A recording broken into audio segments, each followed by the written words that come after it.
All right, guys, I think we are live and good to go here. So, Tyson, how you doing, man? What's going on? I'm doing great, man. You know why? Because I have hope. Aaron Rodgers says that all we need is hope. So I have hope. I don't have belief. I don't have faith. I have hope because Aaron Rodgers told me to have hope. Well, we did have another great great week of practice.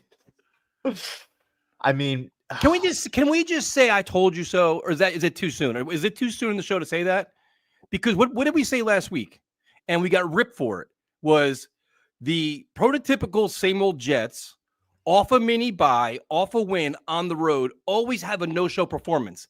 And what exactly did they do? What they did was they reminded us. They slapped us across the face and said, you know what? Remind you, hey, we're still the same old Jets. We don't care about winning. We don't care about each other. We care about collecting paychecks, going through the motions, and getting this season over as fast as possible. That's what we learned. They don't care, dude. Like that was literally everything fell into place where they could actually save their season and make the playoffs. Right? You could literally say, you know what? You beat the Cardinals, beat the Colts. You're back because everything fell in their place, and you got a complete no show whatsoever. So it's just an ugly reminder of what the Jets really are. I'm tired of talking about playoffs. They can run the table. They can do this. They can do that. They've run out of excuses. They've run out of scapegoats. This is what they are. They're a poorly coached, just a poor, very poor team that's going nowhere fast, that's creating more questions than answers, and the future is not bright. What else do you want to know? But let's be honest. At some point, we got to be honest, dude. Like, listen, you're probably the most positive fan I know. And I love watching your content because you look for alternatives and options. Maybe we can do this. Maybe we can do that. At some point, we got to own the stench that are the Jets, identify all the problems. Okay, listen, in order for us not to just make the playoffs and be happy, in order to have sustained success for a long period of time, what needs to happen here? That's what the plan's got to be. Not like, you know what? Maybe we bring Rodgers back one more year. We can maybe win 9 games next year. It's not about winning 9 games anymore. It's not. The goal was win a Super Bowl this year or in the 2-year window of Aaron Rodgers. And guess what? They didn't even come close. They fell flat on their face. So now it's plan B and C off the table. You need a whole new plan now, a whole new rebuild with a whole new vision. And it has to be with how do we win not only next year, for the next 5 years. We got, this is it. This is a true rebuild once again. There's no like saving this. There's no sugarcoating it. No, maybe this. No, it's over. And now you got to just look at how bad the state of the organization is as compared to all the other job openings that are going to be available as well. So where do the Jets rank with that? And then how do you find answers? And that's where we're at now on friggin' November 12th. Well, we'll go through them, right? I guess maybe midway through the stream or later on in the stream, we'll go through all the potential options because it's looking like more spots are going to open up. Saints are already open. The Jets, obviously, potentially Chicago, potentially Dallas. We'll get into that here in a little bit. But yeah, man, the loss in Arizona, I hate to say it was not surprising at all. Why? Because fans saw this coming a mile away. Why do we see this coming from a mile away? Because we see it every single year with this regime. Actually, Rich Cimini alluded to it and put out a tweet talking about, I think it was the Jets have 4 wins coming off of, extra time to prepare, whether it's a bye week or, a Thursday night situation where you have, the 10 days to prepare. The Jets have 4 wins since 2016. Give me a break. I mean, that is ridiculous. Extra days to me matter so much because those are days that the opponent is not preparing for you, but you are preparing for them. And so, again, we had, in my opinion, we had the big win against Houston. I understand that people were hurt, no Nico Collins and whatnot. It was still a big time win. I shouldn't say no one, but a lot of people did not see the New York Jets actually winning that game, especially with how the first half went, battled some adversity. We got the dub. I'm thinking, okay, you know what? It wasn't pretty. We walked away with the win. Lots of things to address, but at least we finally, conquered the beast, if you will. We actually found ourselves in the winning section, right, of the scoreboard against a quality team. It's not a win against New England. It's not a win against Tennessee. Can we carry that with 10 days to prepare against, a very good Arizona Cardinals team? Again, we had hope, but you kind of felt like in the back of your head, the problems are just going to continue to pop up. Tackling is going to be an issue. Game planning is going to be an issue. And what do we see? We saw just a complete nightmare. The Cardinals just going right down the field. I literally wrote down the drives here. Let me just quickly rattle them off. And by the way, I don't want to be negative or anything like that. This is just the world that we're living in right now. First drive, 6 plays, 70 yards, touchdown. Next drive, 9 plays, 70 yards, touchdown. Third drive, 10 plays, 70 yards, touchdown. Fourth drive, 10 plays, 49 yards, field goal. Halftime. They come out of halftime hoping, as a fan, I'm sitting there. I felt as though the game was over, but I'm thinking, all right, is there potentially, a repeat from last week? The answer is no. The Cardinals come out their first drive, 10 plays, 88 yards, touchdowns. Like what does that say about the game plan? Like, what were you doing for 10 days? How but listen, it's been exposed. There is no culture. There is no leadership. There is no accountability. There is no energy. This team quit. They don't care. It's obvious. The defense was the backbone of this organization. The physical defense, the fast defense, they imposed their will. Top 5 defense. They didn't even want to tackle. 20 missed tackles. That's a team that doesn't care. They quit. They're not listening to Ulbrich. They're not listening to nobody. They've mailed it in. It's obvious. Dude, to be honest with you, 2 minutes into the game, I knew it was over. When they went down and scored, I'm like, well, defense didn't show up. The Jets came in and settled for a field goal with the same nonsense offense we've seen forever with Aaron Rodgers, who's a big part of the problem, not making big plays, not taking a shot to the end zone. When they started settling for field goals and giving up touchdowns, the game was over in the first quarter. I'm like, I've seen this before. We knew it. Every Jet fan that's been a fan for longer than 10 minutes knew this game. We knew exactly what we were watching. And I'm like, well, this is what we've seen for the good portion of this season. They are what we thought they were. They're a bad team. That's what they are. And it's inexcusable because Aaron Rodgers has got to own this. He's got to own this more than he is right now. And people got to give him a lot more blame than he's getting because he was supposed to be the guy that was going to be the savior. The Jets were a quarterback away. He was the leader. He was going to hold guys accountable. He was going to make everything move, right? And the problem was he was trying to hold guys accountable and he couldn't even perform to his own standards. They're like, bro, you want me to run this route? You can't make the throw. His accuracy's off. He's doing all kinds of things wrong. Delay of games. They're wasting timeouts. Terrible body language. And the team's like, wait a minute, this is the guy that's going to save our season? He looks terrible. He looks miserable. And he's not the player that we thought he was. And that's where it all fell apart. Salah was at fault. Ulbrich. Rodgers is a huge part of this mess, as he's not who we thought he was. He's not. He's not a good player right now. So we can call it injuries. You can call it coming off his injury. I don't care what excuse you want. It didn't work. And now it's spiraling out of control. Yeah, that's truly how it feels. It feels like the season, like it's just in complete free fall. Like no one has the power.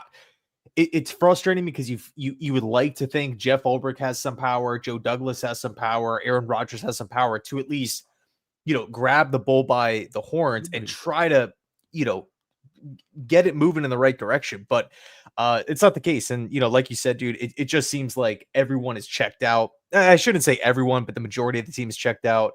They're not even likable, dude. There's not a team that you watch and you could support. It's not like if they were scratching and clawing, fighting and losing 31-28 and you're getting max effort, like, all right, dude, you're not getting max effort. Your favorite players aren't playing their best. Your favorite players are doing things you're like, you know what? You should be on this team anymore. Like you're seeing, the more you see them, the less you like about it. Like you don't want to watch them. You don't want to support them. And you don't even know who their building blocks are anymore. So, I guess maybe first off, I got a big question to ask you, but before we get into that, I think it's important to kind of recognize the other 31 teams in football. Is there any other team out there right now that is in a position like this on the field where it just looks like a complete, just lack of a better term, just a complete nightmare? It's a complete mess, dude. Is there another team? Compare the Jets and the Bengals. Compare the Jets and the Bengals.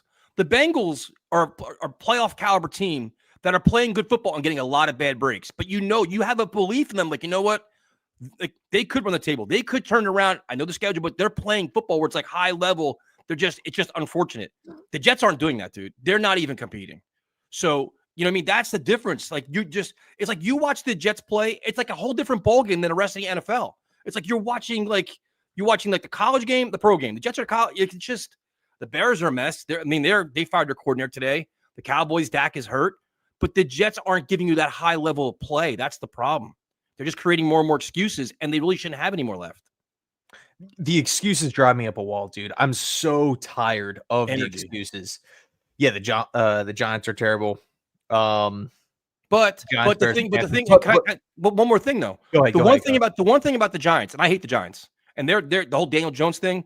A good portion of their team is coming back next year. So if they had that young nucleus, they have 40 guys coming back next year. The Jets have 30 free agents next year.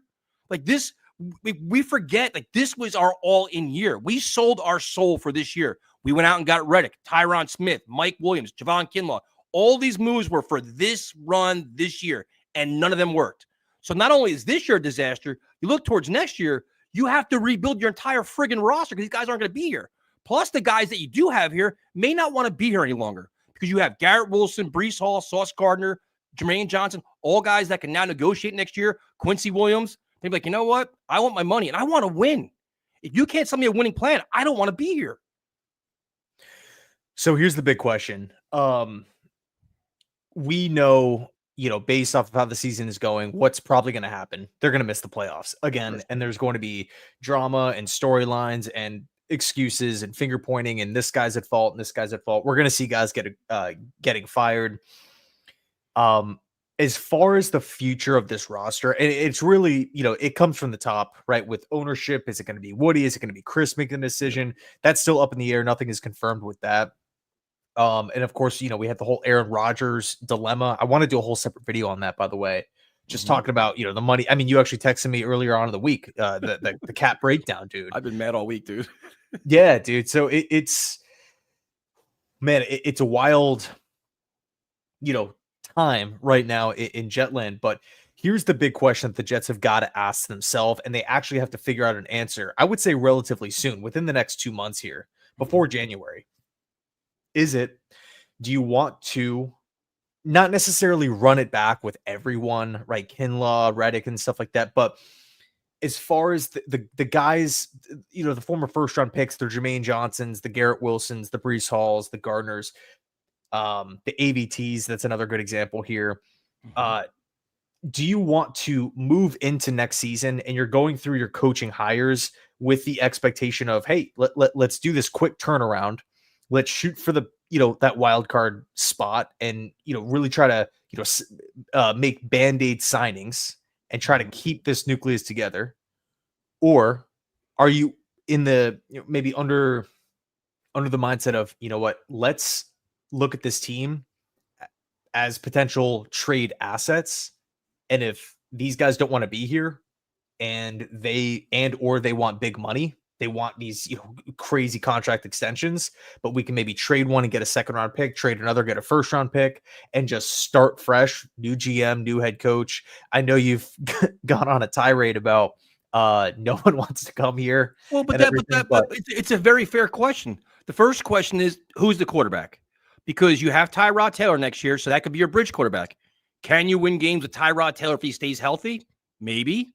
That's possibly. So is your plan try to win with Tyrod Taylor, groom a young guy behind him, hopefully he's not to play all year, and then move on to that young player 2 years from now? So kind of do the Ryan Fitzpatrick thing with Tyrod Taylor next year, with maybe try to keep your window of winning that way.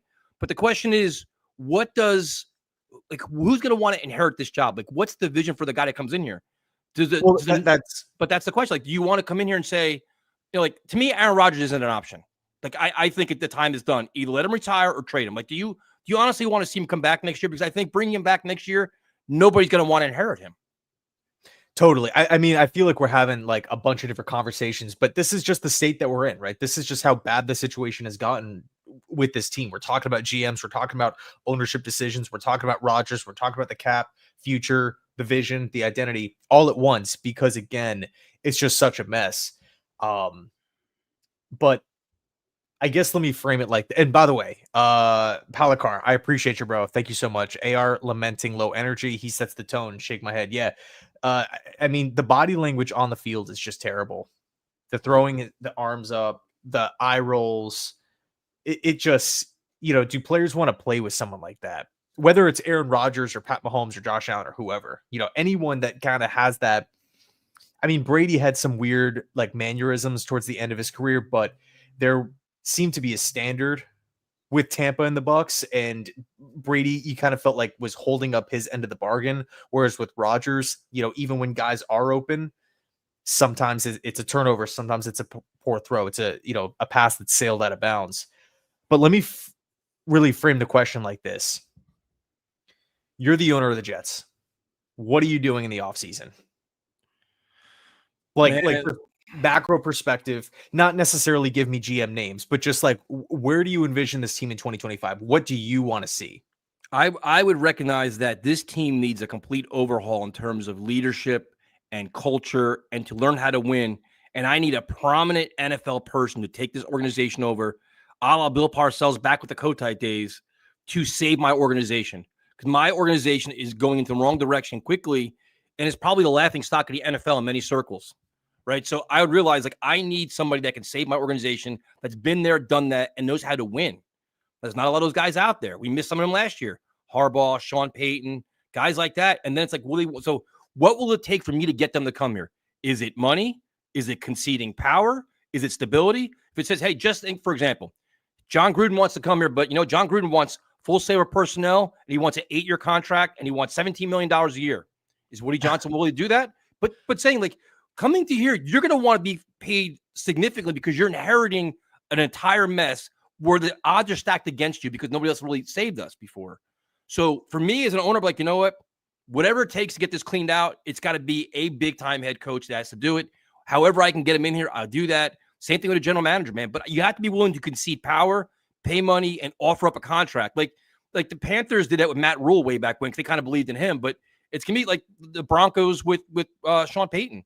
I think the Jets are in that spot right now. They have to be desperate to. You can't settle for a first-time head coach. You can't settle for a first-time general manager that got water for the guy that got water for the guy that runs the Chiefs. You know what I mean? Like, right? Don't you think, like, we're in that situation now where it's like this team doesn't know how to win. They take it out of their own way. They don't know what to do.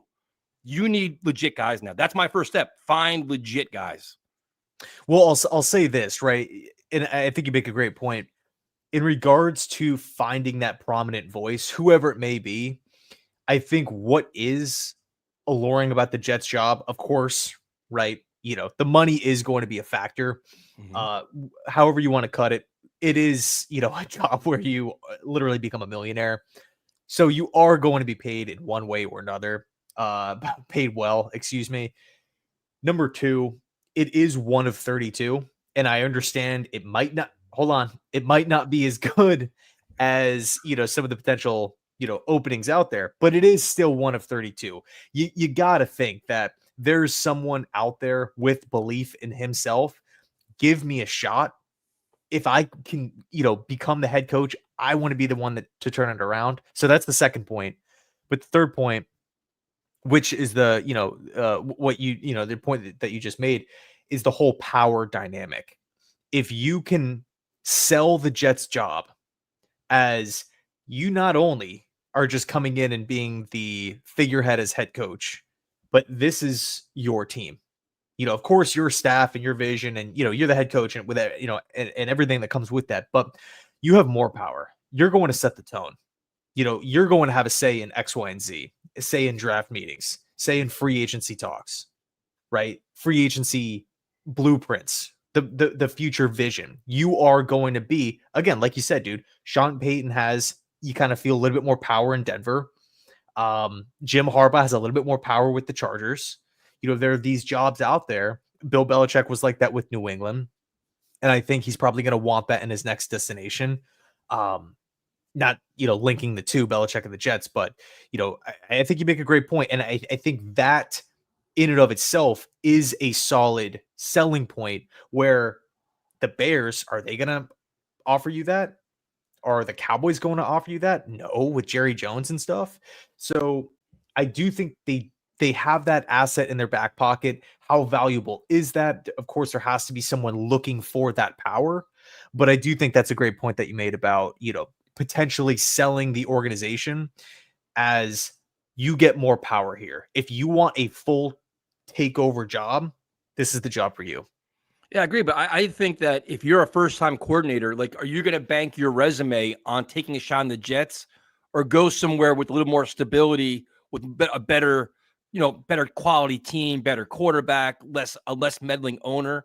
Like if I'm Aaron Glenn, former Jet, Aaron Glenn's one of my favorite players of all time. I love Aaron Glenn, but I'm like, do you want to take over this, reconstruction of an organization from top to bottom, or do you want to go somewhere else where you kind of plug and play? We're like, you know what? I could probably win with the Bears. I kind of maybe figured this out. Like, you know what I mean? It's like, I think other teams are better suited where you don't want to take that chance where you just watch Robert Saleh get chewed up and spit out. So to me, it's like it's got to be a John Gruden type guy, a Mike Vrabel type guy. Like that's the kind of guy you need here. Because the other factor here is it's the media and it's the fan base that neither one of us are patient. You need a guy that can stand in front of the podium and say, you know what? I don't care what you're saying. This is my program. This is my vision. We're gonna get things cleaned up. This is my way. What he's backing off. This is our program. We got 3 years to figure it out, and everybody, like the players respect it. Everybody respects. He'd already done it before. Like say John Gruden's already won a Super Bowl. He's already had a winning team, 2 teams.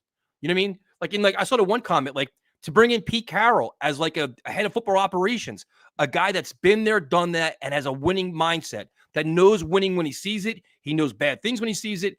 Those are all the things that I would do. That you like, I don't want a first-time guy doing it because I think they're gonna get eaten alive. I don't think the inexperience kind of hurts. You need credibility from the start. Like I'm an older fan, dude. So when Kotite got fired and Parcells was here, I was at all the practices, dude. I went to all of it. And the perception of the Jets changed like that. They were no longer laughing stock. They were getting taken serious because you know what? Week in and week out, they're competing. You're going to get a big-time effort. They're not going to be sloppy. They're not going to be undisciplined. And you're not going to mess up. You're not going to push Parcells around. He'll make a mistake. He owns it, and you back off. The Jets need that now. You don't need a guy with all the slogans, all the T-shirts, and all the rah-rah. You need a legit football guy that says, you know what, my way or the highway. Michael Clemens, if you don't want to keep setting the edge, you're cut. Done. Out of here. And the players can't question it. Now there's too much waffling. They're too complacent. It's a culture. And that's it. Can you get that from a first-time head coach? I'm not so sure you can. So the whole Kotite era was a little bit before, I was really, into Jets football. I was just so young. So let me ask you, this is something, I genuinely don't know.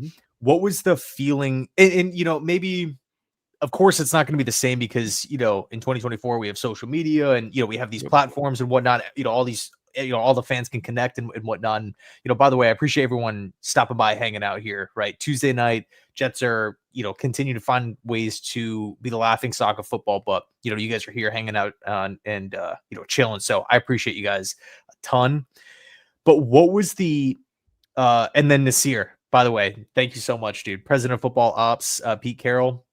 We'll dive into that in just 1 second. What was the feeling, vibe around the Jets once they fired Kotite and they were in that kind of dead zone where they were looking for the next guy? Again, we have an excess of articles and content and reports and rumors these days, but back then, was it the same negativity that's kind of happening today?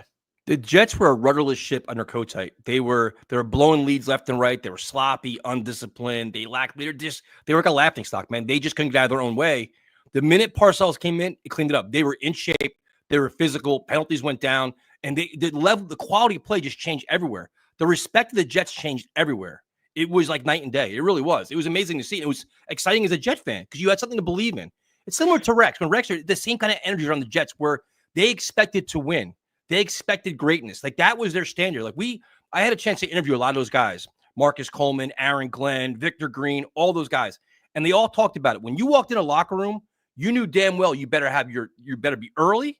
You better be in the film room on time, in the weight room on time. Like you knew if you weren't, things were going down. Like you were getting called out like in meetings, like, where were you? Why are you 5 minutes late? Why are you out of shape? Like they knew going in what they're like. The Jets talk about their standard. They talk about it. They don't have one.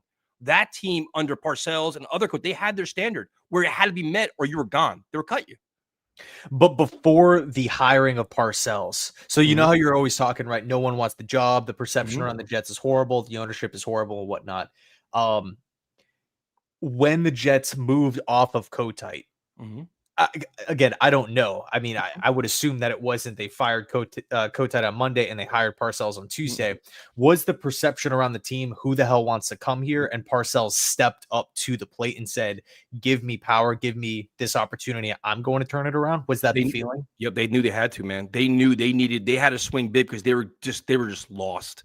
They had to. Like the Jets are just this like again, rudderless ship. They had to go swing big. They need to be saved, similar to where they are now. It's this almost the same situation where you just know it's like your Kotite was just so bad. The play call was everything was just bad that it wasn't. You had to just completely do a 360. They had no choice. Yeah, so I mean, it's interesting, right? And one thing I want to do a little later on in the show is just throw out a name and just kind of go back and forth, and everyone in the chat can give your thoughts on each individual coach as well, just kind of rapid fire. But yeah, Nasir. So Pete Carroll. Here's the thing with Carroll. Obviously, he's up there in age. I believe he's mid-70s. Could be wrong on that exact range, but mid-70s. He's getting mad money from Seattle. He holds a position of power within the Seattle Seahawks organization. Like, he still has a pretty big say there. He's getting a ton of money. Is someone at this stage, and granted, Pete Carroll, like you listen to him, you listen to him in interviews and whatnot. He seems like super energetic and upbeat and still loves the game and doesn't sound like he's done with it or anything. I just have a hard time seeing him, again, at this stage of his life, in a sweet gig with the Seattle Seahawks, getting paid a ton of money, moving across the country, taking on this job and, trying to rebuild. I think that it's just maybe too big of a job for Pete Carroll. I would love it, right? If Pete Carroll's down, I would love it, if that news comes out, but I just don't think Carroll would seriously consider it. Pack up, move, it's just a big transition in my opinion, but I do like that way of thinking, man. Yeah, I mean, he's like a perfect case scenario. You're bringing a guy here that's, he also was at the Jets for a year, which could have pissed him off that he was fired, but that was by Leon Hess. But again, it's like, it's a guy say, listen, be a consultant for 3 years. Like, it's not like you're not getting a 10-year contract. Listen, man, 3-year project. But the other question you have with Pete Carroll is who's in his wing, like who's in his circle that he would bring with him to be the general manager, to be the coach. Like, once you have like the football operations guy, like what's the team he's bringing with him to help run this team, which would be interesting as well. But it's worth taking a shot, right? Like, I mean, swing big and keep seeing if you can get the big fish. Yeah, so AJ's suggesting Curt Cignetti from Indiana. Dude, he's been killing it, man. And I'm sure you probably know Cignetti's backstory and whatnot. Not really given much of an opportunity throughout his coaching journey, but finally got an awesome, again, head coaching opportunity at the lower level. Works his way up to James Madison, then of course at Indiana, and he's just been proving people wrong left and right. I mean, to do it, Indiana's literally ranked in the top 10, man. They are killing it this season. Michigan, I don't know if he's an NFL guy. It's worth a call. I mean, that's again the position that the Jets are in. Pick up the phone and call. It cannot hurt. But let's go through. I'm just gonna start shouting out head coaching names, and you just got to give me just your how you feel about them. Right? This isn't set in stone. We don't have to stick by these, but just kind of can't believe we're talking about this in mid-November. But the mid-November thoughts. Okay. Let's start with Cliff Kingsbury. Man, I like Cliff Kingsbury. I do, but that's a guy that's got experience, innovative offensive mind. I like him. Who's a defensive coordinator? Because I also wonder, would he want to go to Chicago? Like, would this, like, what would be the selling point to get him here? Like, what's the quarterback that's going to lure him here? He may want to work with a Trevor Lawrence, Caleb, like somebody different, right? But I mean, yeah, fair. I mean, that's a name though. That's a name that kind of checks a lot of boxes. If you want an offensive guy, change your mindset. He's learned some things. Maybe get a second chance to resurrect himself a little bit as a head coach. Yeah, I think what's interesting is like the guys that have been head coaches before, and we're going to talk about a couple of others, but whether they have had success or failures, it's still a learning opportunity. Yep. You know what I mean? Like, they can still reflect on those moments, and hopefully put it together in their next spot, whether it's with the Jets or not. But I'm with you. I would like Cliff Kingsbury. I think it would be tough to pry him over. I think he had the opportunity to take the Jets job years ago.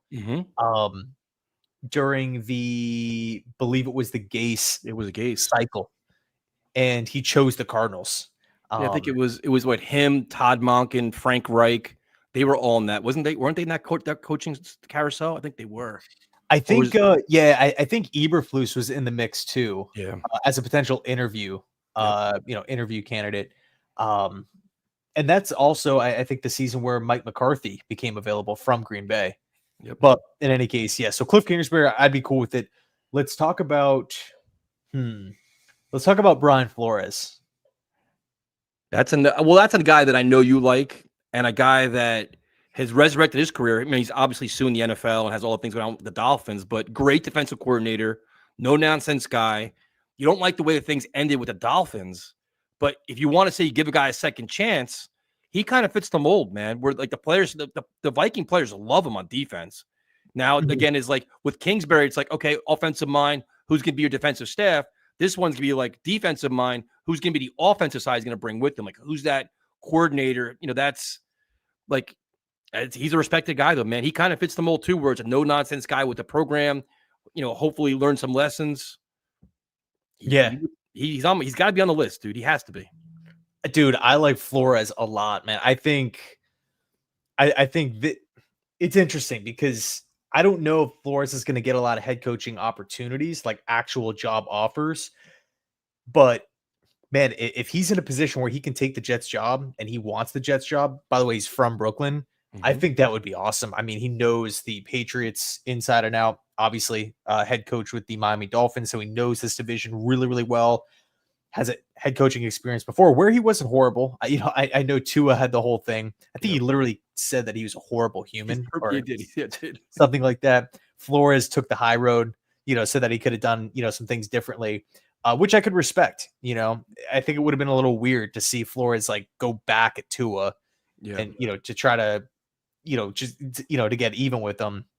So I was impressed with Flores in that regard. I think he'd be awesome. I mean, if you listen to him in press conferences and, just him talk about his standard, I mean, there's total accountability there, total discipline. There's a level that needs to be met when it comes to Brian Flores. And I think exactly, that's clearly what the New York Jets need. Let's talk about, so there's a couple guys that could potentially get fired that I feel as though when they do get fired, or if they do get fired, or potentially step away in one of the cases, uh, they would be instantly linked to the Jets. The first is Kevin Stefanski. I like Stefanski. I do too, man. I really do. He did a lot with a little, man. When the Jets were finding ways to lose games 2 years ago, he was winning games with whatever quarterback he could find. Taking guys off the street. You play here, and they found ways to win. So I think the reason why they're losing now is Deshaun Watson's been an absolute nightmare. I would take Stefanski, dude. I like him. I have no problem at all with him. Yeah, and he's also worked with like a dysfunctional owner. So Yep. he knows how, maybe he wants to get out of that, mold, but at least he does kind of have that, like he knows how to work with someone like that, or an ownership structure that isn't really the best Yep. as far as just being well ran, like a Baltimore Ravens, Pittsburgh Steelers type of Philadelphia Eagles type of situation. Mike McCarthy, where do you stand on him? No, thank you. I No, agree. thank you. I That I I mean, think he's a big name, but I think you look at what Dallas is doing right now, or really where Dallas is struggling. They don't have leadership. They don't have accountability. I think it would just be more of the same with McCarthy, to be honest with you. yeah, I think they underachieve a lot too. You don't get the max. I think it's like he's a guy you maybe have for like 2 years to kind of clean things up a little bit, and then you bring in a guy you really want to win with. But I think McCarthy's nowhere near on my list at all. Yeah, dude, I'm with you. Certified hater, what's going on, man? Hope you're doing well. Thanks so much for tuning in here. Woody first has to put his ego aside and hire someone who actually knows what it takes to win and has a proven track record. No more first year guys, in my opinion. So I appreciate the opinion. Let me ask you this though. So based off of that, would you essentially just scratch off every name that has not been a head coach before? So no Liam Cohen, no Ben Johnson. There's a lot of no Aaron Glenn. There's a lot of coordinators out there that could maybe, you can argue the Jets can maybe look at for an interview. Joe Brady's another guy. I know there's a big push for Slowick, and I understand it, but I think this season we've seen a lot of kind of questions and red flags pop up. So I'm not super high on Bobby Slowick, Texans OC, but yeah, man, I'm curious to hear your thoughts on it. I mean, but like right now, the Jets have an interim head coach. Can't they put feelers out to guys now? Like, hey, Yeah, just totally. so like say, hey, John Gruden, just throwing this out there. Are you interested? Are you not? What would it take? No, I'm not really. Okay, boom, you're out. Hey, Mike Vrabel, just putting it out there. What do you think? Like, well, some guys are on staff, so you can't do. But Rex Ryan's out there. Like the guys that aren't currently hired, find out what they want, where they're at, what their mindset is. Okay, fine. You can narrow things out and just put feelers out to kind of see what's going on behind the scenes, and then say, okay, listen, our best list isn't going to be available. Now we have to change our vision and change our blueprint, and to then see if a Ben Johnson would even consider it, or that I think I'm not so sure. I think he's been so picky with his selections. I don't think they'd be on the list. Matt Campbell, the Jets have tried how many times? He turned them down. He's turning down interviews. He's want to like do an interview with the Jets. So yeah, he seems content at Iowa State. Yep. He's had opportunities to leave in college football, taking on bigger jobs. Dude, I remember watching the Dan Campbell press conference, and Dan Campbell made a joke saying that the Lions thought that they hired the wrong Campbell, like in regards to like the Lions actually wanted Matt Campbell. Yep. So I don't think, and the Jets have already tried before in the past, and he's declined. So I don't think that Campbell is interested. Although I love him, he's still my favorite coach in college football. What do you think about Todd Monken? I like him, dude. I was pushing for him years ago. He wasn't my first choice, but I love just how aggressive he is. I mean, he constantly pushed the ball down the field. You saw a lot of yards, a lot of touchdowns. Jameis Winston was the quarterback then. Dirk Cutter was the head coach, and he was kind of the big dog as far as like the offensive mind with the Bucks. But I like Tom Monken a lot. Yeah, Where do you stand on it? I mean, I like Monken, dude. I think he's like a legit NFL guy, good resume, has experience with head coaching. He's good offensively, has established a lot, and can be creative. I have no problem with it at all. I know everybody likes the guy from Army. That's not going to happen, but I think Todd Monken's got to be a candidate too, man. I think you have to consider that, dude. So here's an interesting name. I think he's more so fit to be a DC, and I would love him as DC for the New York Jets because I'm a big fan of his style of system and just kind of his aura that he gives off as a coach. Armand Wink Martindale. I mean, dude, if you want to talk about the Rex Ryan scenario, that was the next head coaching name I was going to throw out there. But and I think we actually talked about this last stream. Rex Ryan is head coach, Wink Martindale is DC. I mean, you want to talk about guys missing tackles? Not going to happen under these two. It's just not. dude. Kingsbury and Martindale.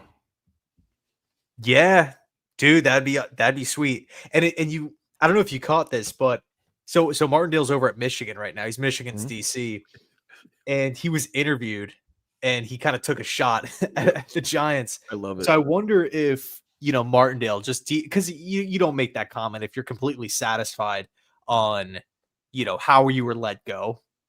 And there was like bad blood between Martindale and Brian Daboll.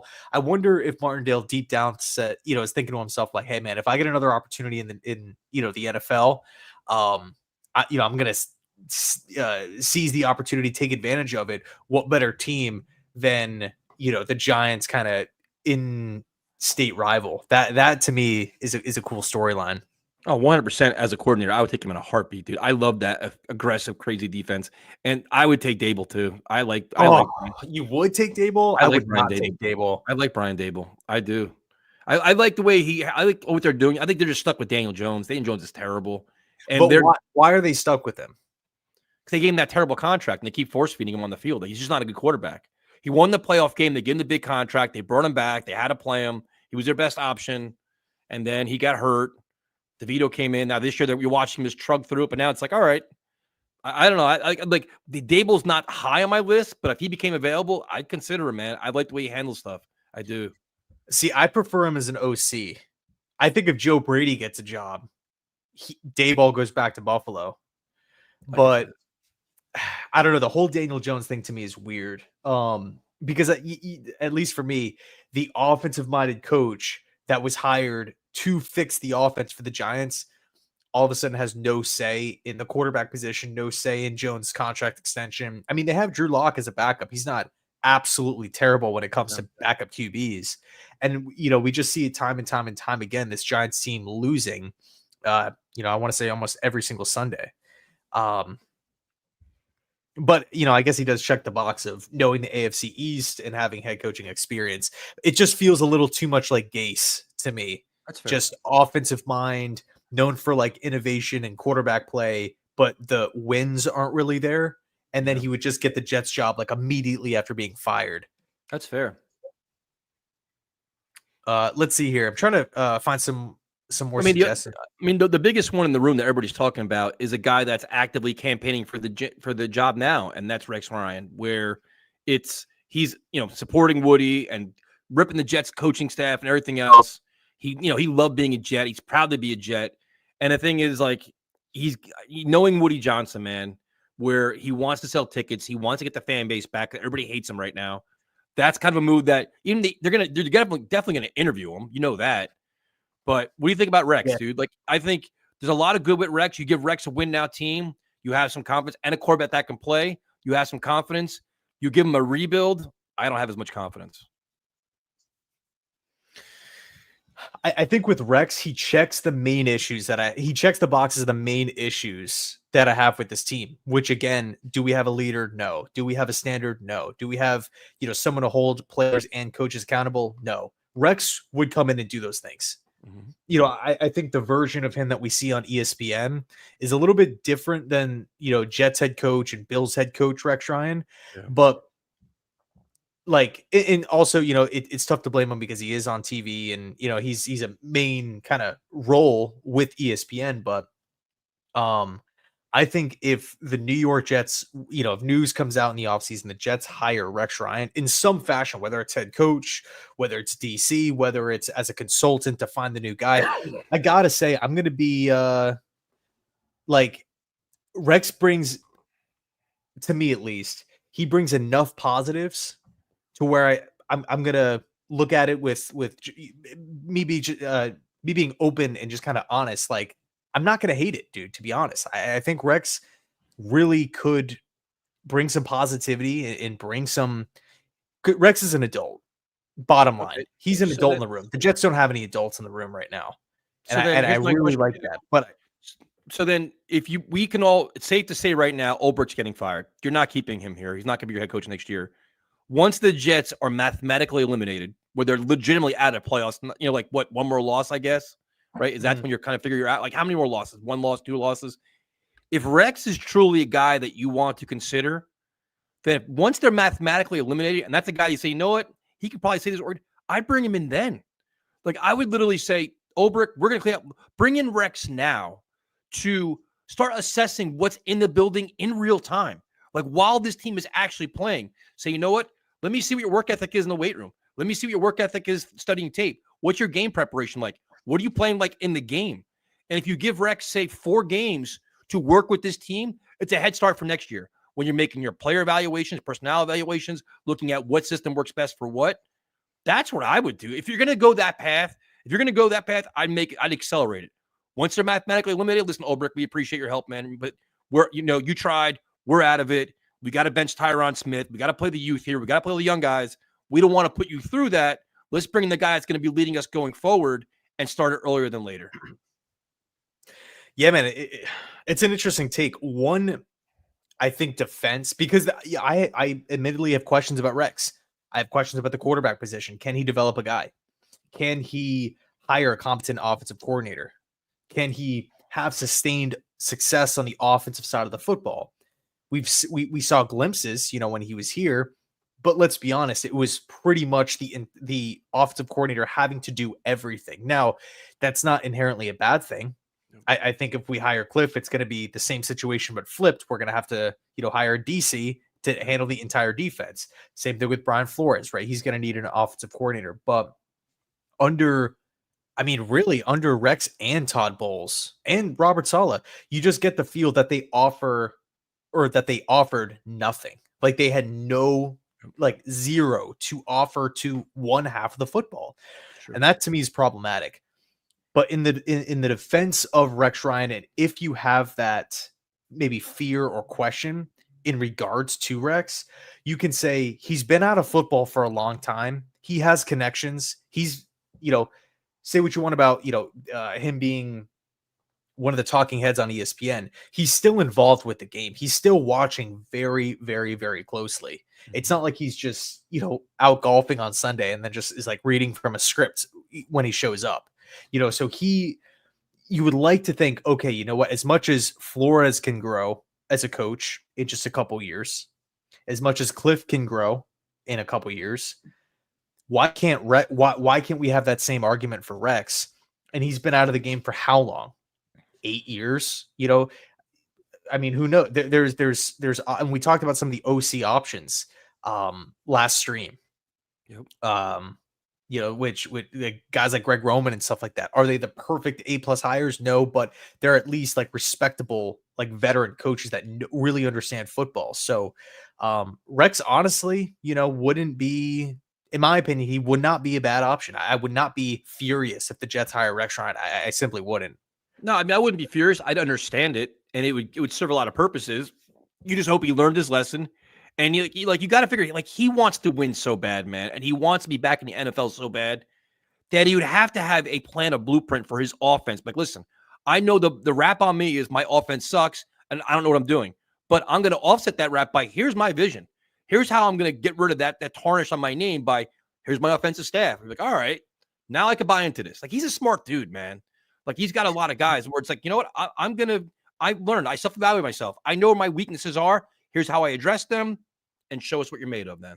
Yeah, it feels very much. It's extremely similar to Gruden coming back to the Raiders. He was out of football for so long, but he was, involved with the game, calling the game, working for ESPN, kind of just kept his head in the mix.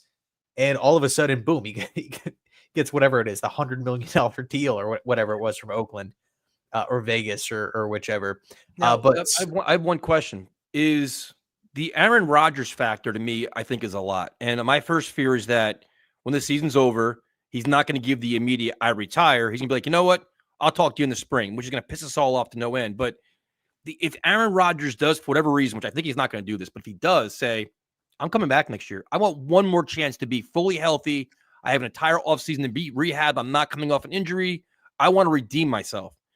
In that scenario, I think Rex Ryan jumps to the front because I think he'd be the kind of guy like, you know what? I can win with Aaron Rodgers. Gruden, I think, could maybe be tempted to, but like, you know what? I can work with him. I think those guys would be willing to inherit Aaron Rodgers, where I think first-time coaches aren't going to want to do it because it's just, you know what you're dealing with. But they have that big enough personality and that big enough the aura about them. They can handle a Rodgers fiasco, where I think if that's the case, I think a lot of other coaches won't be able to handle it.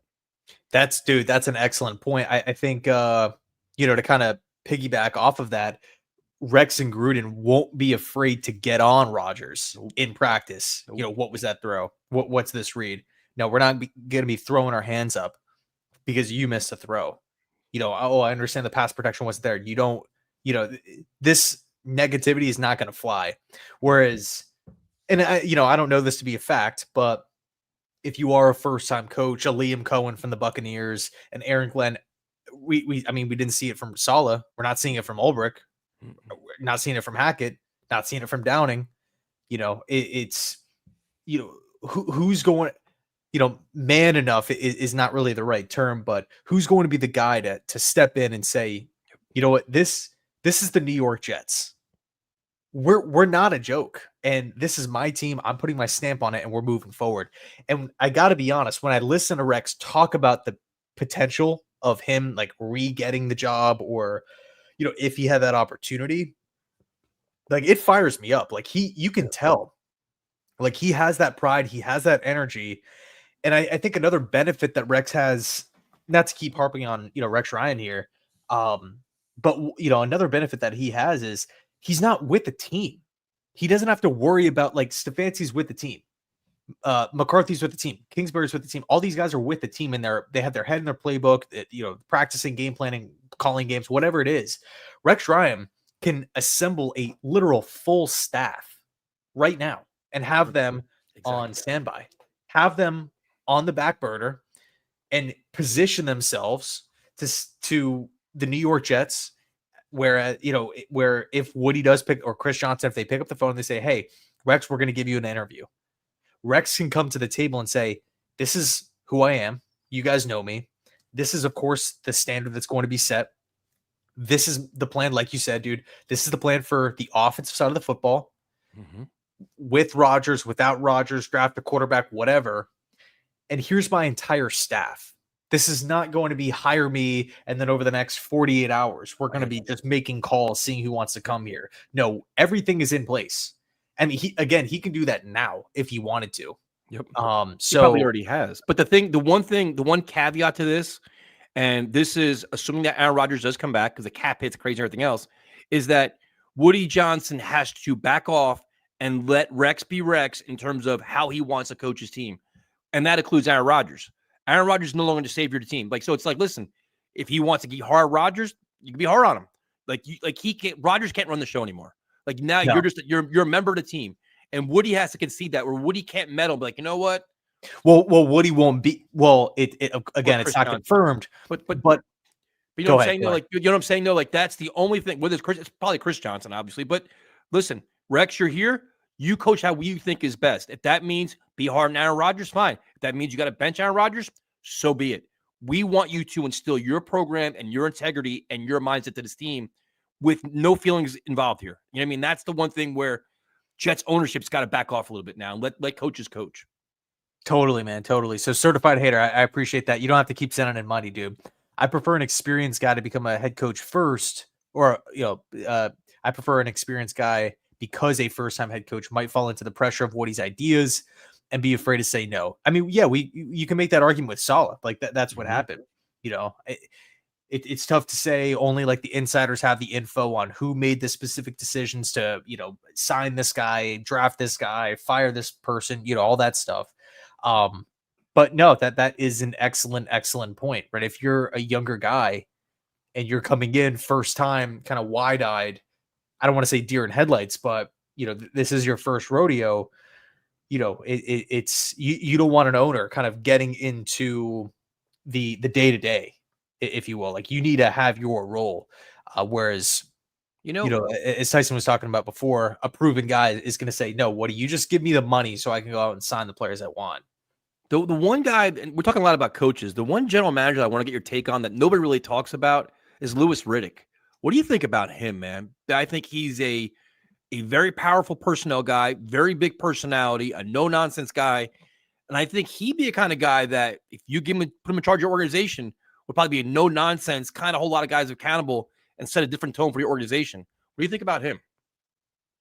It's tough because I haven't seen him. I know he had the opportunity to interview with the Bears to become their GM. And I don't think obviously he didn't get the job. I don't know if they offered him the job. If news comes out that the Jets are going to be interviewing him, I'm going to give the Jets credit because they're not going to leave any stones unturned. Right. I would say I would probably prefer some other guys out there. I did a video today talking about some of the top GM candidates. And I'd be lying if I said, oh, I want Riddick over all of those guys. But I would see what he brings to the table, right? There's nothing that can be lost from picking up the phone, getting him in the building, and say, sell us on why you should get the job. Now, the question I have is, Joe Douglas is a dead man walking. It's obvious. I'm sure he'll do a press conference during the bye week, which he'll embarrass himself once again because there's nothing he can say. We know he's not coming back next year. At what point do you ever what point do you move on from Joe Douglas and be like, all right, let's start the general manager search? There's, that's, wait till the season ends, make it official. All right, now we move on, or is that how you do it? Oh, geez. Douglas to me is not going to be back. I mean, his contract's ending. You know what I mean? So the Jets are not in a position where they have to fire him because he has 1 or 2 years, 3 years left on his deal, and the Jets owe him all this money still. I feel as though the Jets are just going to, I think internally, they're probably thinking, all right, you know what? We probably fired Saleh prematurely. It was not a good look around the league. Who fires their freaking coach 5 weeks into the year with first place on the line the next week? And of course it doesn't work out. I don't think that they go back and fire the GM because I don't think it really accomplishes anything outside of the, national media giving, just throwing them an alley-oop dunk on the Jets once again, Why are you firing your GM now? It's not like, it's not the trade deadline is next week. Everything's over. There's nothing more that Douglas could be. I mean, maybe waiver pickups, but these are just 1-year deals anyway. Yeah. So you're probably right. Yeah, I mean, I think you're right. I think at this point, he's a respected guy too. It's like let him work out his contract. Season ends, he moves on. Mutual parting of ways, however you want to call it, and that's it. Yeah. So Dalton, I appreciate that, man. Thank you so much. I keep hearing Deion Sanders. I don't really like it, but I wanted your thoughts. Deion's a great coach. I think what he's done at Jackson State and Colorado has been awesome. I think it's so fun to watch. Shedeur Sanders is, in my opinion, the best quarterback prospect in the draft. I think, just his ability to recruit guys in to his philosophy, into his belief system is, I mean, I understand that Colorado's not ranked in the top 5, top 10, but what was Colorado before Sanders took over? What was Jackson State before Sanders took over? He has shown in 2 destinations, granted collegiate level, that he can change the narrative and flip the script. Can he do that with guys in our mid 30s, in some cases 40s? I don't know. I think because Deion Sanders is literally one of the best players of all time, he's going to command respect. And I think that could be positive. I just don't think Deion wants to come to the Jets unless the Jets are drafting Shedeur. But there would have to be, the Jets are going to be waiting till April to be making their head coaching decision. Unless, of course, we have the first overall pick. Then there's, this massive storyline that could take place where it's, do the Jets draft Shedeur at 1 or 2 or whatever it is, and then you hire Deion early. But I think that it's just at this point too many moving parts. Mid-November, I think Deion probably, if he wants an NFL job, I think he probably would go to Dallas as opposed to New York, where he played and loved. Yeah, that's like the prime time spot he wants. The America's team, the hoopla, the attention, all the different things around it. I think that's got Cowboys written all over it. And also, you never know if he even wants to come to the NFL, man. I think he may like dealing with the young men and helping build those programs and inspiring a lot of people, maximizing all their opportunities and doing a lot of great things there too, with all the power that he has there too. I'm not sure he'll get that same power in the NFL, but I don't think, I get the whole, I just don't think he's fit for the Jets. I just don't. Yeah, I don't really see Sanders basically allowing Woody to influence his decisions, if you know what I mean. I think Deion's gonna be like, no, we're not doing that. And Woody, as the owner, is, how does he feel about that? So yeah. I don't know, man. I like Deion a lot. I just don't think it maybe makes the most sense for him personally to come to New York. No, I just don't know where our future is. It's another 3 years, I think, for a good team. Well, I'll say this, man. Don't fall too deep down like the negative hole. Look at Washington. Washington was in the basement last year. Ownership questions, coaching questions, Rivera. I mean, how many quarterbacks did they go through? Freaking so many, dude. Heineke, Howell, all these different guys. 1 year. And granted, it's not, we don't have 10 years of like a track record, but 1 year they are awesome. They have everything figured out. Houston last year, there's numerous examples that you can point to. I think college players are more physically ready to play in today's game.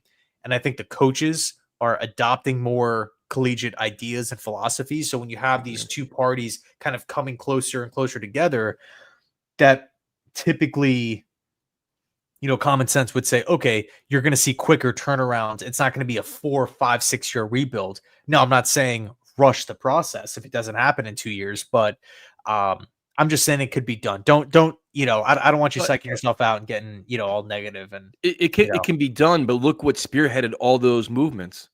Look what it was. Jaden Daniels, CJ Stroud, Jared Goff, the quarterbacks, man.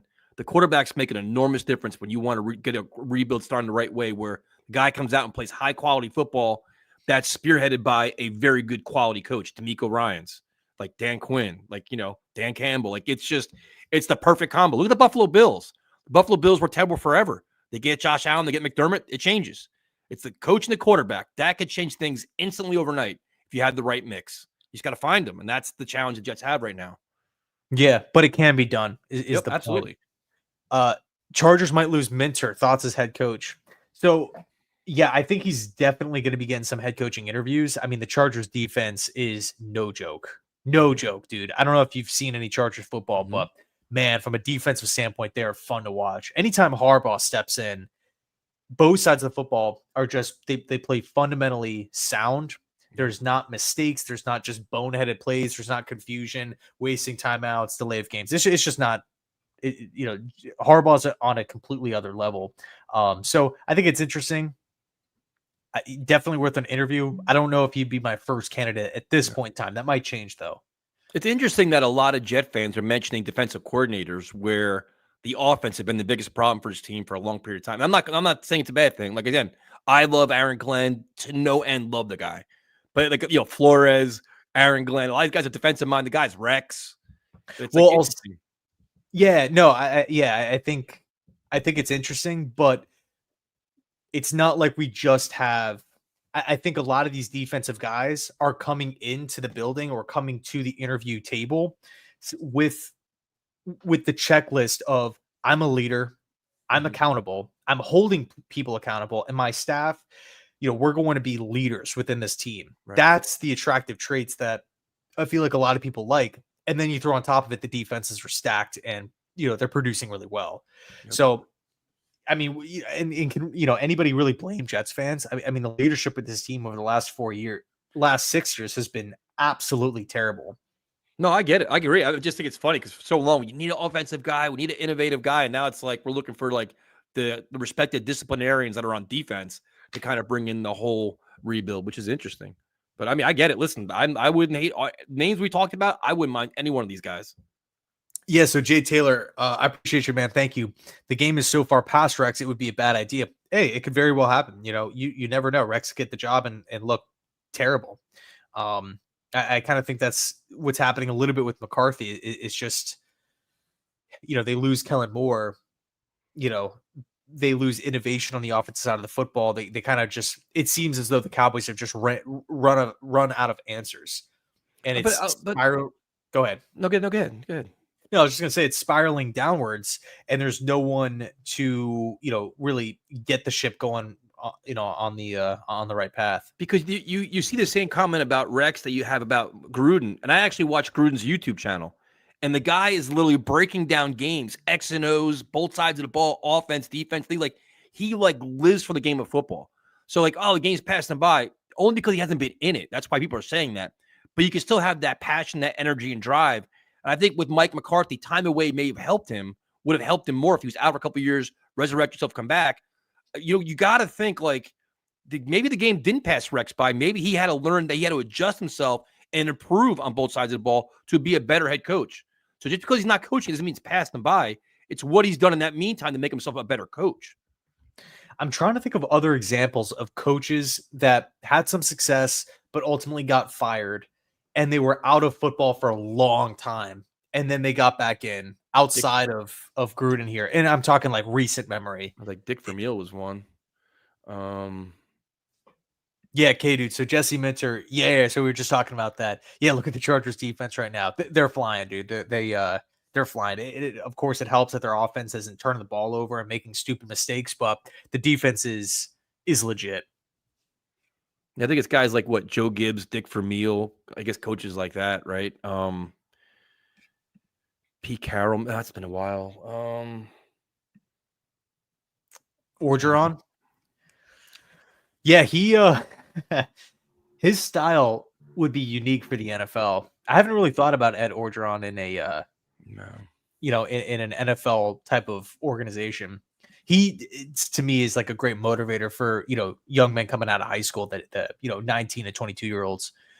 Dalton, I appreciate you, bro. I agree. We have to get a young guy that can ball. I wish we could see some Jordan Travis. Yeah, I loved him in college. I think there's I think a culture guy like Vrabel or Ryan is better than an offensive guy. Yeah, dude, Jordan Travis.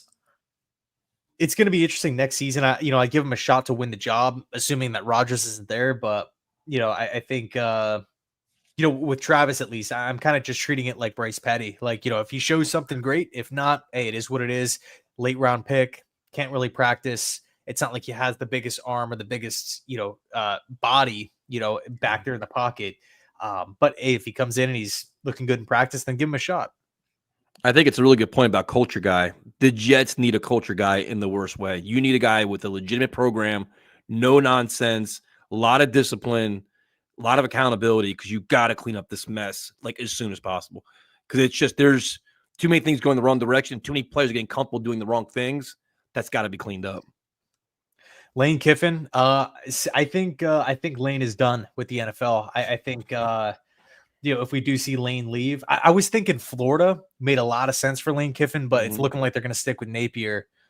So I don't know if Lane's going to stick at Ole Miss for one more season and then maybe jump and take a bigger job, because there's some, hot seat candidates got, some hot guys on the hot seat at the collegiate level that, are in some pretty big time positions that I could see Lane being the first to jump on on those opportunities. Yeah, great week of practice. Dolan, dude, thank you so much. You don't have to keep sending in super chats. Just sucks he had a serious injury before he even got here. Yeah, man, I watched that game live. It was actually I think a year ago this month. The game was in November, and it was brutal. He took off running and just his leg it was snapped. But dude, I think we covered everything, man. Well, I got one question for you. I got to ask you because we've been done, this has been a fun conversation about quarterbacks.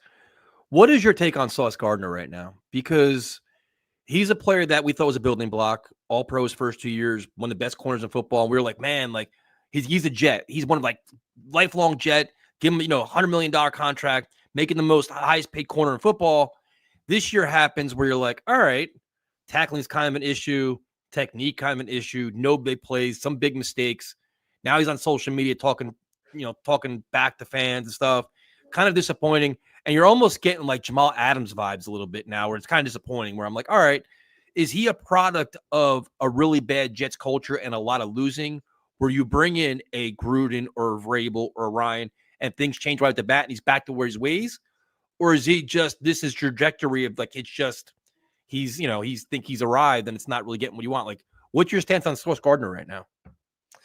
I mean, for me, you know me, I love the old school players, the guys that remind me of the early 2000s defensive players that I grew up loving, like the Bob Sanders, the Brian Dawkins, the, Ray Lewis's of the world, Troy Polamalu's, the Ed Reeds, big time hitters, dude, like just no nonsense, not afraid of anything, not afraid of, a headline or contact or whatever it may be, potentially getting burned on a play. So, I think when it comes to Sauce Gardner, the talent is just through the roof. 6'4", so quick. He can move like the length from a physical standpoint. Gardner is A+ elite. But the problem is this year, the coverage skills seem to not be there. Mm-hmm. He doesn't follow the number one wide receiver, whether that's the coach's decision or whatever it is. It's just not happening. We are seeing penalties, and he's always been kind of a physical corner with the football in the air, jersey tug, hand pulling, arm pulling. Now he's getting called for it. Mm-hmm. You have a corner that just can't tackle, refuses the tech. I mean, if you were to ask a defensive coach, honestly, would you show Gardner's tackling tape to his team on how to do it? The answer is no. Right. And that's unfortunate. So we're now in a position where year 3 is going to be over. Gardner's going to be entering the last year of his rookie deal, officially excluding the 5th-year option. And you have a corner who is trending downwards. Again, tackling issues, coverage issues, penalty issues, not to mention the whole, drama on social media and stuff. I think it's a question. I personally wouldn't give up on Gardner. I'm not going to cut him. I'm not going to trade him for a 5th or anything. But if a team calls in the offseason and is like, hey, we'll give you the 25th overall pick for Sauce Gardner, I'm doing that.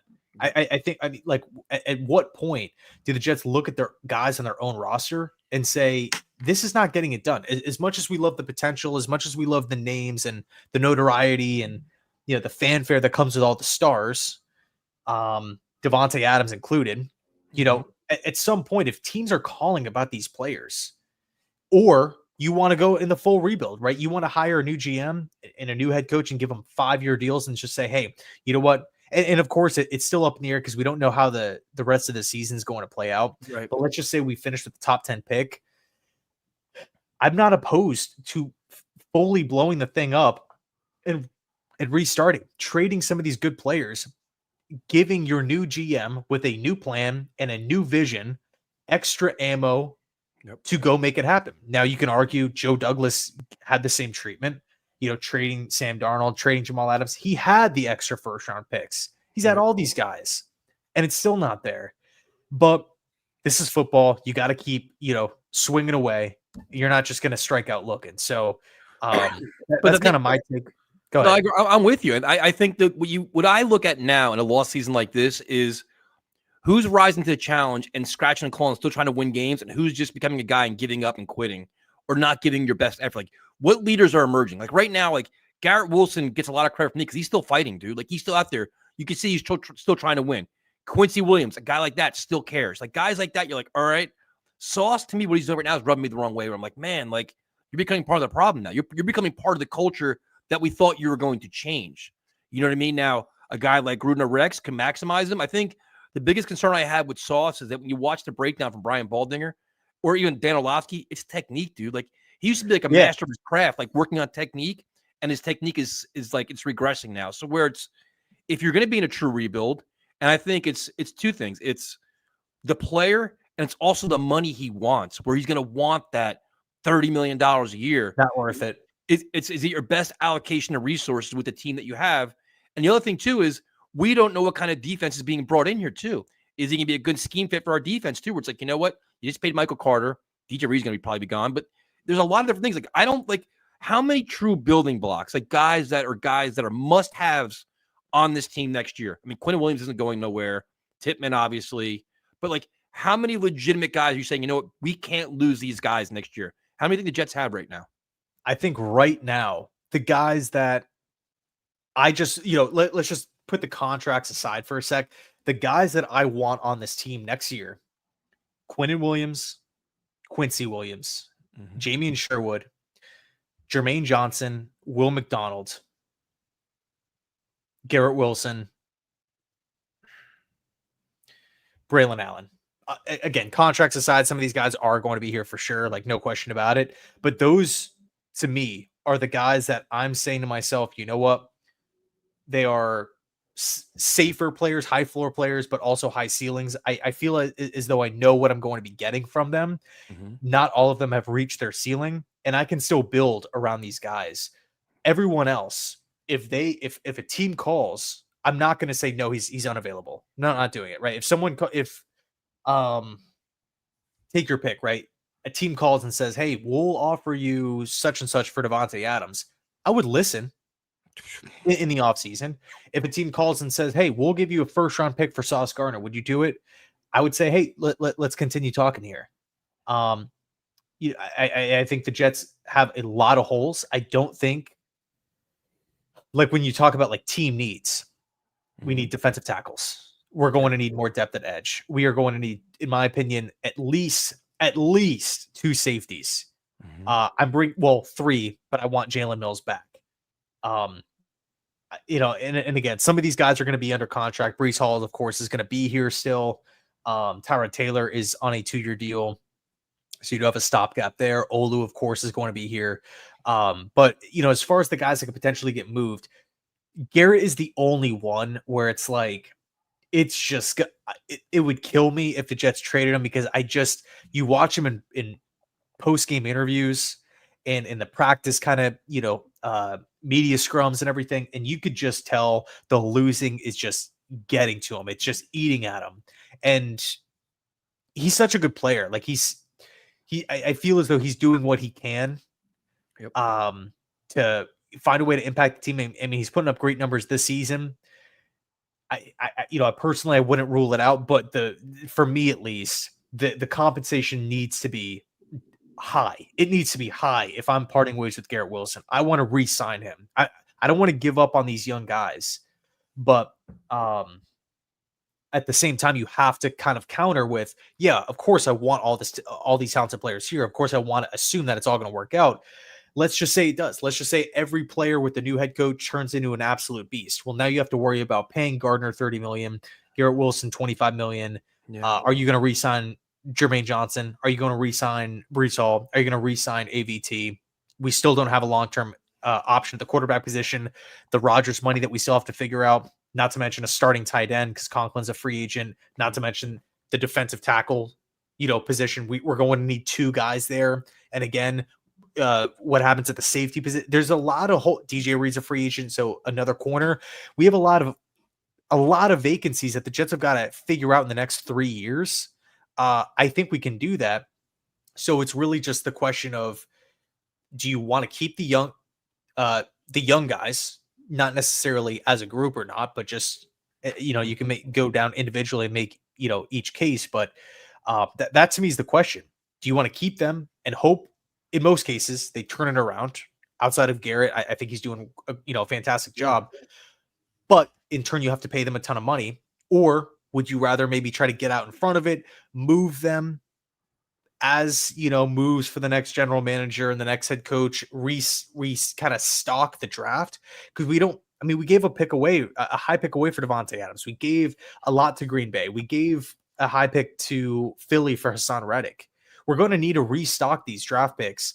Because if we don't restock the draft picks, and we're looking at the amount of 1-year deals, and we're looking at the money that's owed to Aaron Rodgers, it's going to be. I don't want the new GM and head coach to be strapped and they can't function and move around. Yep. I want them to have fluid ability. I want to be able to sign this player. I want to be able to draft that player and be able to move forward. That's really well said. I think I'm with you where Garrett Wilson to me is a building block. He's a culture guy. He's a guy where winning is important to him. And I think he could be a guy that helps set your standard. I think Jermaine Johnson's like that as well. If the injury is brutal. Other than that, I mean, Brees Hall, good player, but running backs are a dime a dozen. And I don't want to give him the big money. And you have Braylon Allen sitting there where he shows a lot of good things. Sauce, another guy where it's like, all right, you may be able to get something out of him with a new coach, light a new fire on him. But like, to me, it's like you learn a lot from players in times of adversity. When the times are tough and things go bad, when you start going in the wrong direction and quitting on plays or going it's like, you know what? You may be a good player. You're not a good team player. You're not good for this team where we got to rebuild. There's a lot of impressionable guys there, especially, you look at, Sauce could have 2 young corners sitting next to him. Michael Carr's looking up to him. DJ Reed's going to be gone. It could be Stiggers. It could be Eccles. It could be whoever it is.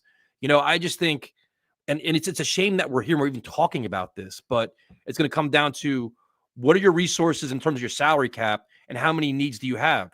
Is giving Sauce $30 million a year the best for business when you can get draft cap compensation, find a corner cheaper, and then use it on a pass rusher or use that money elsewhere to rebuild your defensive line, rebuild your offensive line. You're gonna, you have Olu, you have Tippmann.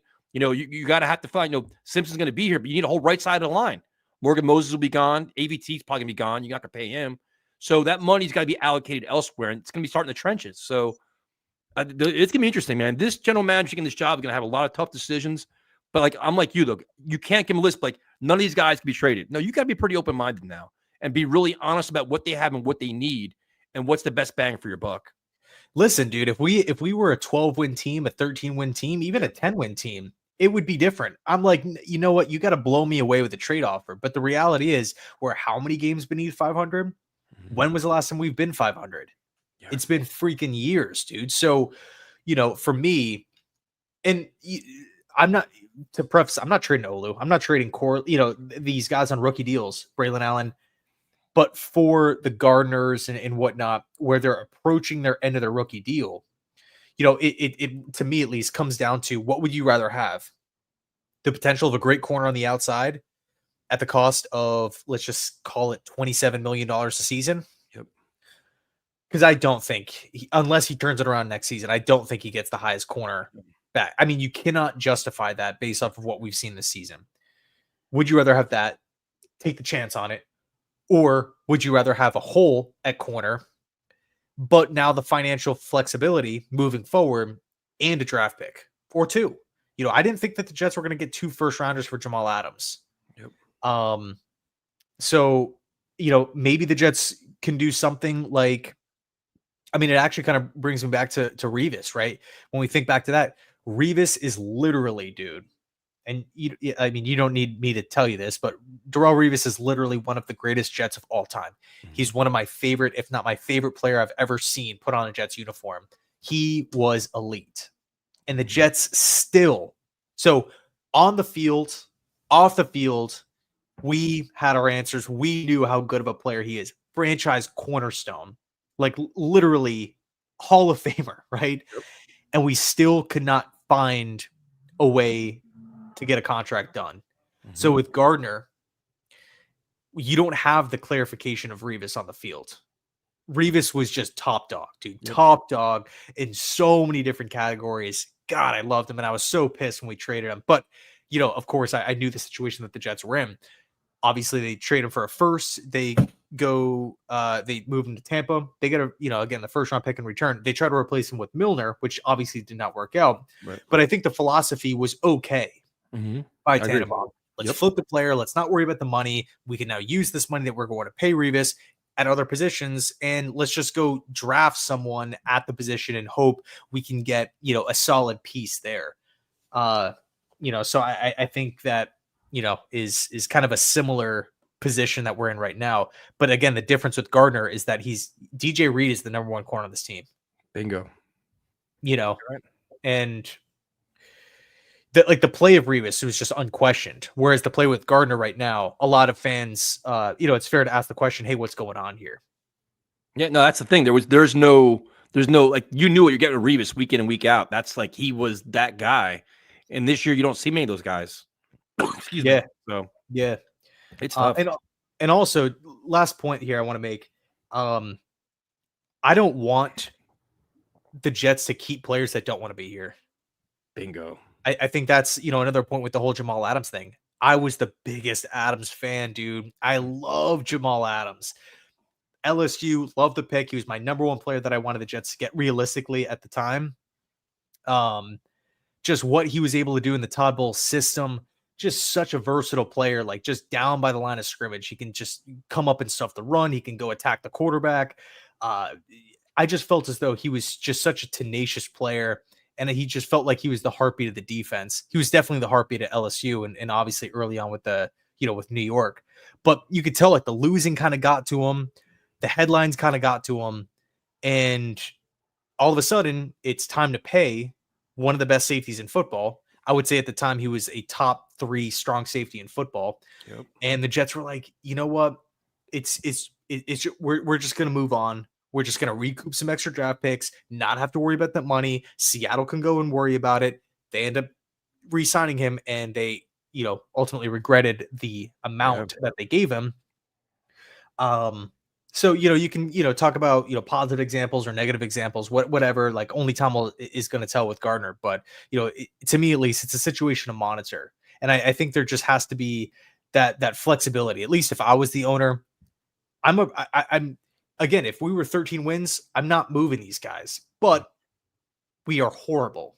So because we are horrible, if someone wants to pick up the phone and I can recoup a first, and I don't have to worry about spending $27 million, I can use that in other positions, or give that money to the next GM to say, hey, what's your idea? Yep. How are you going to go fix the D tackle spot? I think that's all, it's attractive. So, yeah, but then again, but I treat the rest of the season as an audition for a lot of these guys. Like, the things are bad. Everybody's writing you off. Do you keep fighting for this team? Are you playing for the team? Are you playing for yourself? Are you checking out? Like, you want to see what you're getting at these guys. You don't mail it in. That to me is the biggest telling sign for a lot of these players now. Like, you saw Quincy Williams still giving max effort, Quinnen, but these other guys, they start tailing off. Like, you know what? You're kind of showing your true colors now. Yeah, 100%. Again, I don't want players that don't want to be here. If you want to be here now, like, I get the vibe from Quinnen, from Quincy, like they want to turn this thing around. Like Jamie and Sherwood as well. Like they want to be a part of the turnaround. They do. And even though it feels like the time is starting to run out for CJ Mosley, I give him a ton of credit. He had every opportunity to request a trade or demand out or cause an issue, and he didn't. He stayed. And granted, he's getting a ton of money, but still, he has really been, to me at least, someone that young players can look towards and say, hey, you know what? Like, he kind of has that never give up mentality, which I really respect. No, he's the ultimate captain, man. He's like a respected leader, quality guy. Just he leads by example, not by his voice. And you need more guys like that. That's what you need. That's how you change your culture. You need a lot more guys like that, and less guys sitting around just blaming everybody else and going through the motions. So it's a huge void, especially when he leaves, a bigger void. And you hope a guy like Quincy Williams takes over that spot, or Sherwood takes on a bigger role, or you find more prominent guys, high character guys that can help change the direction of the team. And also, one thing I do want to mention is like it's not impossible to figure out specific positions in one off season. I mean, like look at the Lions, dude. They desperately needed corner help. They traded for Carlton Davis. They drafted Terrion Arnold, and then they drafted Ennis Rakestraw after Arnold. So they literally got 3 corners in the building that they felt as though were upgrades and actually had plans for all 3 players. And you're looking at the Lions defense, even without Hutch, is it the best defense in football? No, but they have significant upgrades there. And I understand that Arnold got hurt. But it can be done. It can be done. I mean, you can go out and draft a corner in round 2. Is he going to be maybe as good, an all-pro player like Gardner? No, but he could be respectable. He could be. Corner is one of my favorite positions to watch coming out, like of prospects and stuff. So, and I know your squad, Notre Dame, has a very, very, very good corner. But yeah, I think really for me, the summary is, I don't want players that don't want to be here. Not saying that these guys don't, but with Jamal Adams, it felt like his time was over. He didn't want to be here. So the Jets made the move. And the one thing that is really important to realize is the Lions did that, but that's where coaching is enormous. It's what is your scheme? And I know Bart Scott talked about it, where it's like Rex Ryan, he'd be losing corners. He put Salim Akeem at corner. But if you have a legitimate, sound defensive scheme that you can make adjustments on the fly, and they're well coached, you can take those chances on like the 3rd round pick as a corner and coach them up and get the most out of them, as opposed to now where pretty much everybody's underachieving. They're lost. They don't know where the hell to go. Like you could have that vision, but it's got to be supported by a very good coaching staff. And that's the difference. And like you'll see that with Dan Campbell, how they're dealing with all kinds of adversity now with injuries. They're winning games. The Chiefs, they're finding ways to win every week. All kinds of injuries. You know what I mean? Like coaching goes a long way, man. So K-Dude has a question for you, Tyson. Thoughts on this staff? Ray Agnew is general manager from Detroit. Aaron Glenn, Curry, who I believe is the Saints wide receivers coach or the Lions wide receiver coach. And then Dennis Allen is DC. Well, Dennis Allen, great defensive coordinator. Aaron Glenn, a hot shot. I love Aaron Glenn, dude. I'm ridiculously biased when it comes to him. He's one of my favorite players, and he has climbed the coaching ranks the right way and become an excellent defensive coordinator where the players absolutely love him. So I'm not completely familiar with Ronald Curry, other than I know enough to be dangerous. And Agnew is a guy that everybody respects as well. I mean, that's like an all-star staff there if you're thinking about it. Could it happen to be great? I mean, what would you think about that? I do like Dennis Allen as DC. Mm-hmm.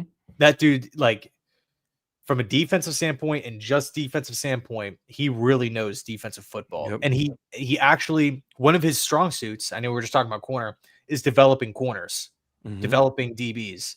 So I do like Allen a lot. So yeah, I think that's going to do it for us, man. Unless you wanted to cover anything else. No, I was it. I was just curious to get your takes on some of the guys, because it's like now we're already, it's what, November 12th, we're talking about general managers and coaches and how to fix the team. And unfortunately, that's going to be most of the rest of the season to try to find answers now, because the Jets need a lot of them. So it's going to be interesting. Like Sunday's game, no expectations, generally don't care. I just want to see who competes and who doesn't. And you start weeding out the problems as you go along, weeding out, a lot of these guys are free agents, but the guys that are here would make a decent money, see how they handle themselves, Yeah, ideally, I want to see younger guys. I want to see Olu out there. I want to see Corley get more opportunities. Braylon Allen, let's start getting him more involved. And honestly, some of the UDFAs on the D line too. Just get them reps. Clearly, on the inside, we're just not getting it done. So yeah, I agree. Cool, man. Well, yeah, thanks so much for everyone hanging out, tuning in. I really appreciate it. Tyson really appreciates it. Next week, we're going to be on his channel, Let's Talk Jets Radio. If you aren't already subscribed over there, highly recommend it. And yeah, thanks so much, guys. And as always, go Jets.